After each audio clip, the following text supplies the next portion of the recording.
The title of my presentation is the PA demonization of Jews and Israelis that led to the October 7th and its celebration. Because there are two separate things here. There's the events that Hamas led. How did this happen? And there's the celebration, which was way beyond Hamas, but was throughout the entire Palestinian Authority. And this is what I want to focus on today. Now, the first thing I want to discuss is Palestinian Authority anti-Semitism, both its political and its religious anti-Semitism. And this is crucial. There has been a mistake made by the United Nations, the European Union, the American government, all of those who are so interested in peace in the Middle East, by limiting the conflict to a conflict of territory, by limiting the conflict to a conflict of land, and ignoring that it is also a conflict against people.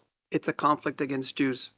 And I want to show you what the Palestinian Authority tells its people about Jews and Israelis, and how this becomes a central part of what led to the October 7th massacre. Now, some of the videos I'll just read to you, some I want you to actually see, because this one is a critical part of Palestinian ideology, fundamental part of Palestinian ideology. This was first broadcast January 7th of this year on official Palestinian TV. اليهود في طبعهم أنهم متعالين لا يقبلون بالآخر، دائما منطوئين على أنفسهم.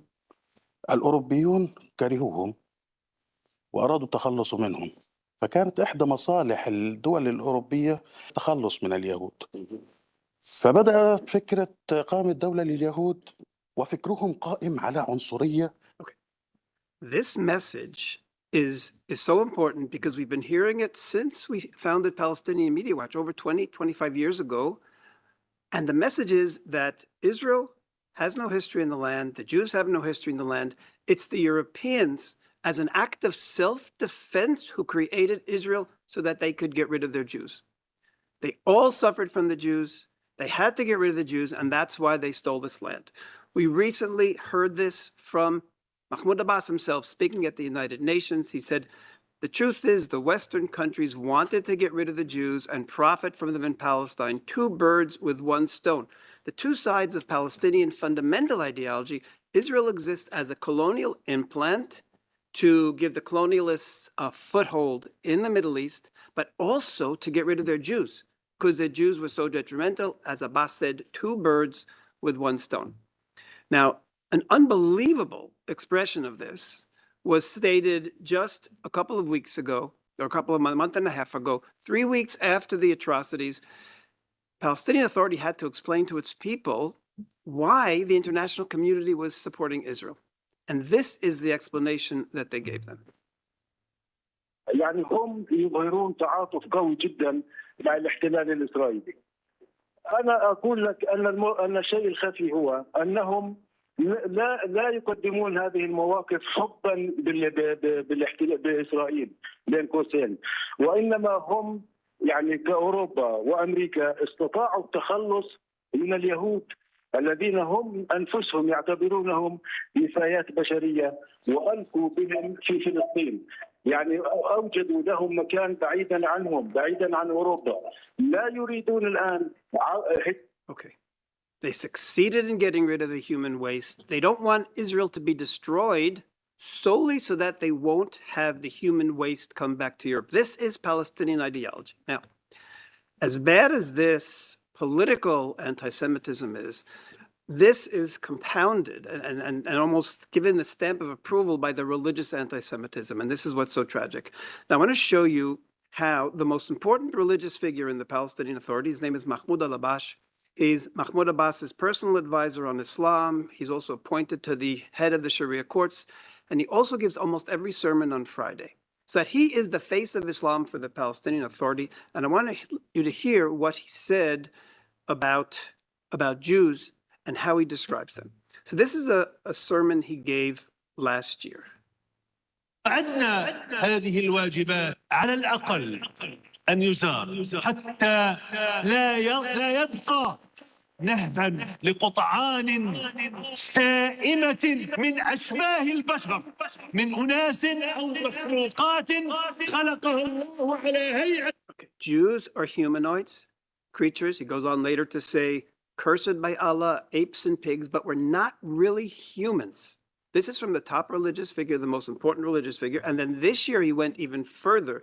In one of his talks, he said, a group of people among the people of the book, meaning the Jews, are trying to turn you away from your religion. Satan does not have to be in the form of a demon. He can also be in your form, in the form of man, but he is Satan. And they, meaning Satan Jews, are still fighting us. Humanoids means we're subhuman. Connected to Satan means we're also the source of all the evil in the world. And this is coming from the top religious figure in the Palestinian Authority. Now, 11 days after October 7th, as they do every week, the Ministry of Religion of the Palestinian Authority issued its talking points, what all the preachers and all the mosques in the Palestinian Authority are supposed to talk about on Friday.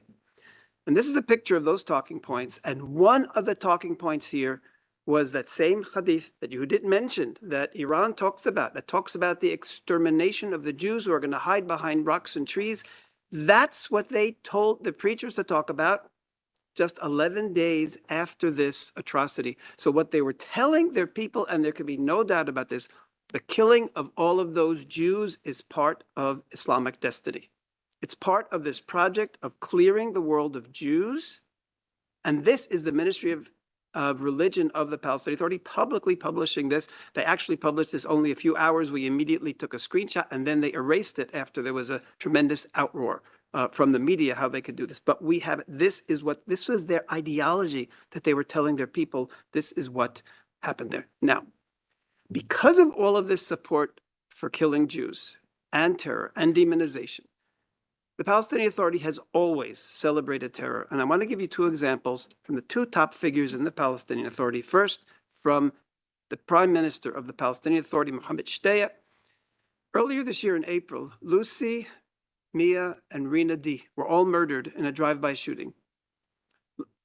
A month later, Israel caught two murderers and the accomplice, and in the shootout, they killed them. On the same day that they were killed, the Prime Minister of the Palestinian Authority, Mohammed Shtaya, posted the picture of the murderers of these three women, and this is the text he quoted, "Glory and eternity to our righteous martyrs." So glory and eternity are the secular concept, the nationalistic celebration, and our righteous martyrs is a religious concept. They died for Allah, the word shaheed. They died for Allah. Killing these three women is presented now as fulfillment of religion by the Prime Minister of the Palestinian Authority. Mahmoud Abbas, also earlier this year, Israel released, after 40 years in prison, two murderers of an Israeli. They had kidnapped an Israeli soldier who was on leave, and they murdered him. He called them up on the day that they were released, and this is what he said to them. أنت وكريم قامات كبيرة بالشعب الفلسطيني، نفتخر فيكم وبنعتز فيكم وبنقول الله يعطيكم الصحة وأنتم نبراس هذه الأمة نبراس. Okay. Murderers are role models of the nations, icons of the Palestinian people. This is coming from Mahmoud Abbas. We have dozens of examples like this of Abbas, incessant support by the Palestinian Authority. Summer camp this year, to go from the adult level just to one example at the children's level. This is not a Hamas summer camp. This is a Fatah summer camp. And you're going to see the children learning to do all those things that Hamas did in its horrific October 7th atrocity. Fatah Commission of Information, their education division, put this on their Facebook page. They were proud of what was happening in the Fatah summer camps.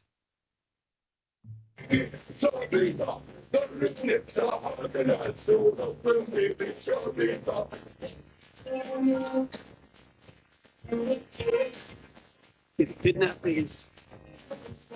الثورة والبارود بيرتد الفدائية، سلطان بعارين أسود وإذا ضلوا الفدائية. الثورة والبارود بيرتد الفدائية، سلطان بعارين أسود. Okay, and this was the graduating ceremony of the summer camps. They brought the parents all to watch this, and the brothers and the sisters.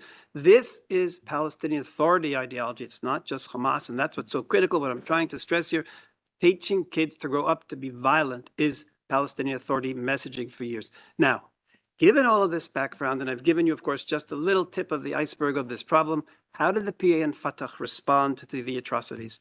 So, a day after, Fatah official, unofficial, and controlled Palestinian TV, this is how he felt one day after it started. بداية نقول لأهلنا ولأبناء شعبنا الفلسطيني صباح النصر صباح الفرح. Victory, joy, pride. This is what Palestinians were feeling. It went on continuously, statements like this. On November 26th, one of the top Palestinian figures, Jibril Rajoub, some people say he might actually come after Abbas as the Palestinian Authority leader. This is what he said. By November 26th, everybody knew all the atrocities. October 7th was an earthquake full of epics and acts of heroism. This is Jibril Rajoub talking about October 7th. And I think this picture summarizes the Palestinian Authority message to its people about what happened. This is the Palestinian boot crushing the Israeli rat. This was published by the Fatah movement on the Bethlehem branch on their Telegram channel. So this is the message of the PA to its people. And then look what we found we didn't find, this is a Palestinian respected polling organization.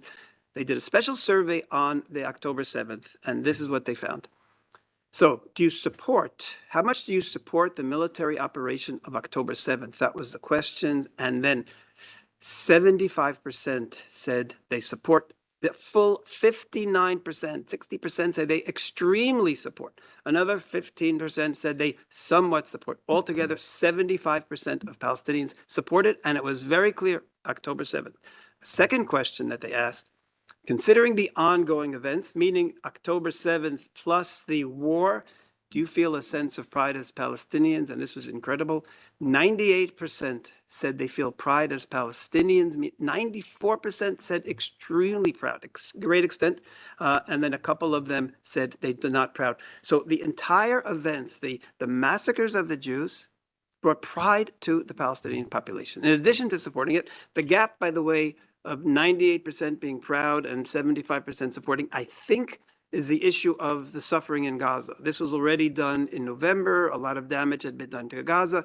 It could be some people felt proud, but they didn't support the action because of all the damage it caused. In any case, these figures are shocking, and it has to be a wake-up call in terms of what the Palestinian Authority, the Palestinian population believes. And this poll is also so significant. What about the role of the different groups? Hamas, very positive and somewhat positive. Altogether, 76% role of Hamas was positive. How about the PA? 10% felt the PA played a positive role right now. The PA no longer represents the Palestinian people. Terror and killing and massacres is what the Palestinians say represent them. And this is what's so shocking. But again, it's not shocking if you look at their messages to their people all of the years. And that's what we've been saying all the years and warning about all these years. If you bring up people this way with these messages, October 7th not only happens, but it also ends up getting the support of the Palestinian population. Final thing I'll just touch on, the PA not only does the Palestinian Authority support and glorify, they also reward. They also reward terror. And here I'll give you just one example. We heard many families were completely wiped out by the Palestinian Authority, multiple members killed. This is one example of an Israeli family that was massacred in 2011. Ruth Fogel and Ehud Fogel, Yoav, Elad, and Hadass, 3 young children in their homes. The kids were killed in their beds at night. The Palestinian Authority has rewarded them already in monthly salaries, the 2 terrorists, $267,000. So this is very real. The message to the Palestinian Authority population from the glorification, you are icons, you are role models, you are martyrs, and you're getting rewards. There is no doubt they have gotten a message from their leaders that killing Israelis is something that they want. Now, if we take this total picture together, political anti-Semitism, everybody hates the Jews, not just us Palestinians, everybody hates the Jews. In addition to all the people of the world hating the Jews, and nobody wants them, God also hates the Jews, and he wants them destroyed. You put this together and you have, I'll call it the perfect storm of hate, whereby October 7th can happen and October 7th can be celebrated. Thank you.